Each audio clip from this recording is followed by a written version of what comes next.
അങ്ങനെ നമ്മുടെ പവിത്രം സീസൺ 2 ആദ്യം തന്നെ കാണിക്കേണ്ടത് ഒരു വലിയ പോലീസ് ഓഫീസറാണ്. ഒരു മോളിലാണ് അയാളുടെ ഭാര്യയെ കൂട്ടിയിട്ട് പർച്ചേസിങ്ങിന് വന്നതാണ്. അവളും ഗർഭിണിയാണ്. ആ സമയത്താണ് നമ്മളെ ഗുണ്ടകൾ ആ പോലീസ് ഓഫീസറെ അറ്റാക്ക് ചെയ്യാൻ വരുന്നത്. അറ്റാക്ക് ചെയ്യുന്ന സമയത്ത് നമ്മുടെ പോലീസ് ഓഫീസറിൻ്റെ ഭാര്യ രാധിക മയങ്ങി വീഴുന്ന സമയത്ത് വേഗം നമ്മുടെ ഹോസ്പിറ്റലിലേക്ക് എത്തുന്നുണ്ട്. അവരെ ICUലേക്ക് ആക്കുന്നുണ്ട്. പിന്നെ കാണിക്കേണ്ടത് നമ്മുടെ വേദയാണ്. വേദ ഗർഭിണിയാണ്. വേദ അവളുടെ ഫ്രണ്ടിൻ്റെ വീട്ടിലാണ് കഴിയുന്നത്. ശ്രേയ എന്ന് പറയുന്നുണ്ട്. ശ്രേയയുടെ കൂടെ കഴിയുന്ന സമയത്ത് ശ്രേയയോട് കഥകൾ പറയുന്നത്, ഞാൻ ഡൽഹിയിലേക്ക് വരുമ്പോൾ ഞാൻ എങ്ങടെ ആദ്യം പോകേണ്ടതെന്ന് എനിക്ക് അറിയണ്ടായിരുന്നില്ല. ആദ്യം വരുന്ന ട്രെയിനിൽ തന്നെ ഞാൻ കയറി അത് ഇവിടേക്ക് ഡൽഹിയിലേക്ക് എത്തി. നീ എൻ്റെ ഒരു നല്ല ഫ്രണ്ടാണ്. നമ്മൾ കോളേജിൽ പഠിക്കുന്ന സമയത്ത് നമ്മൾ അത്ര അടുപ്പമൊന്നും ഇല്ലായിരുന്നില്ല. പക്ഷെ ഇവിടെ വന്നപ്പോഴാണ് എനിക്ക് മനസ്സിലായി നീയാണ് ഏറ്റവും എൻ്റെ നല്ല ഫ്രണ്ട് എന്നൊക്കെ പറയുന്നുണ്ട്. എന്തായാലും നമ്മുടെ വേദയുടെ ഡെലിവറി ഡേറ്റ് അടുത്തും കൊണ്ടിരിക്കുന്നുണ്ട്.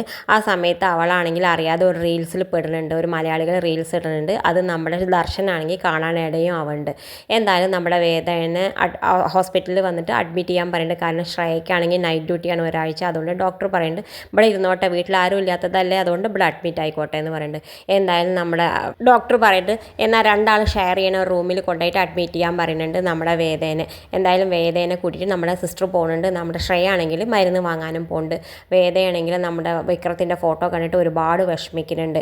എന്തായാലും നമ്മുടെ വേദന അടുത്ത് റൂം ഷെയർ ചെയ്യണത് നമ്മുടെ പോലീസ് ഓഫീസറിൻ്റെ ഭാര്യയാണ്. അവളാണെങ്കിൽ കോംപ്ലിക്കേഷൻ കേസായിട്ട് ICUലാണ്, വല്ലാത്ത ബ്ലീഡിങ് ആണെന്നൊക്കെ പറയുന്നുണ്ട്. എന്തായാലും നമ്മുടെ വേദ ഇങ്ങനെ ആലോചിച്ച് വിഷമിച്ച് നിൽക്കുന്ന സമയത്താണ് നമ്മുടെ ശ്രേയ വന്ന് പറയേണ്ടത്, നീ ഇങ്ങനെ ആലോചിച്ചിട്ട് വിഷമിച്ച് നിൽക്കണണ്ട, ഇവിടെ ആരോടും നീ സത്യങ്ങളൊന്നും പറയണ്ട, അവർ എത്ര ആൾക്കാർ എന്താൾക്കാരാണെന്ന് നമുക്കറിയില്ല.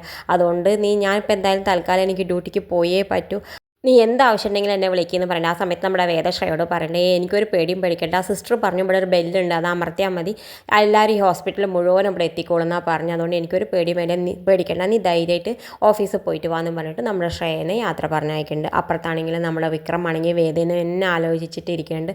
ആ ജയിലിൻ്റെ ഒപ്പം കഴിയുന്ന ആളിനോട് പറയുന്നുണ്ട് എനിക്ക് വല്ലാത്ത വിഷമമുണ്ട്, എനിക്ക് ഇത്ര കാലം ജയിലിൽ കിടക്കണത് ആദ്യമൊന്നുമല്ല, പക്ഷേ ഇത്ര ദിവസം എനിക്ക് ഇവിടുന്ന് പോകേണ്ടതാണ്, പക്ഷേ ഇപ്പോൾ എത്രയും പെട്ടെന്ന് പോകണം, എനിക്ക് എൻ്റെ വേദന കാണാൻ തോന്നുന്നുണ്ടെന്നൊക്കെ പറഞ്ഞിട്ട് ഒരുപാട് വിഷമം അയാളോട് പറയുന്നുണ്ട്.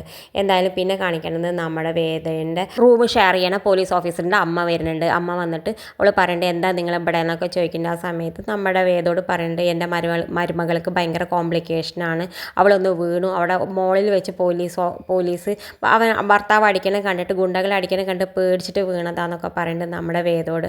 വേദയ്ക്കാണെങ്കിൽ വല്ലാത്ത വിഷമം വരുന്നുണ്ട്, എന്താവുക എന്നറിയില്ല എന്നൊക്കെ പറയുന്നുണ്ട്. ഏതായാലും ഇപ്പോൾ ഓപ്പറേഷൻ ചെയ്ത് കുട്ടിയെടുക്കണം എന്നാണ് പറയണമെന്ന് പറയുന്നുണ്ട്. എന്തായാലും നമ്മുടെ വേദയ്ക്കാണെങ്കിലോ വേദനയ്ക്ക് വരാറ് ഏകദേശം ആയി തുടങ്ങിയിരുന്നു. അപ്പുറത്താണെങ്കിൽ ശ്രീകാന്ത് റീൽസിൽ നമ്മുടെ വേദനെ കണ്ടിട്ട് നമ്മുടെ ശ്രീകാന്ത് കുറച്ച് ഗുണ്ടകളൊക്കെ അയച്ചിട്ട് നമ്മുടെ വേദ ഏത് ഹോസ്പിറ്റലിലാണെന്നൊക്കെ ഒന്ന് കണ്ടെത്താൻ പറയുന്നുണ്ട്. എന്തായാലും ആ ഗുണ്ടകളോട് പറയേണ്ട വേദ ചിലപ്പോൾ അവിടെ ഒറിജിനൽ പേരാവില്ല പറഞ്ഞിട്ടുണ്ടാവുക, വേറെ പേരാവും പറഞ്ഞത്. എന്തായാലും എല്ലാ ഹോസ്പിറ്റലിലും കയറി ഇറങ്ങിയിട്ട് വേദനെ തീർക്കാൻ വേണ്ടി പറയുന്നുണ്ട്. ആ ഗുണ്ടകളൊക്കെ ആണെങ്കിലോ വേദനെ തെരഞ്ഞും കൊണ്ട് വരുന്നുണ്ട്. ഇത് കാണിച്ചുകൊണ്ടാണ് ഇന്നത്തെ എപ്പിസോഡ് അവസാനിക്കേണ്ടത്. ഇതുപോലുള്ള എപ്പിസോഡ് വിശേഷങ്ങൾ നിങ്ങളുടെ മുന്നിൽ എളുപ്പത്തിൽ എത്താൻ ഈ ചാനൽ സബ്സ്ക്രൈബ് ചെയ്യാൻ മറക്കരുതേ.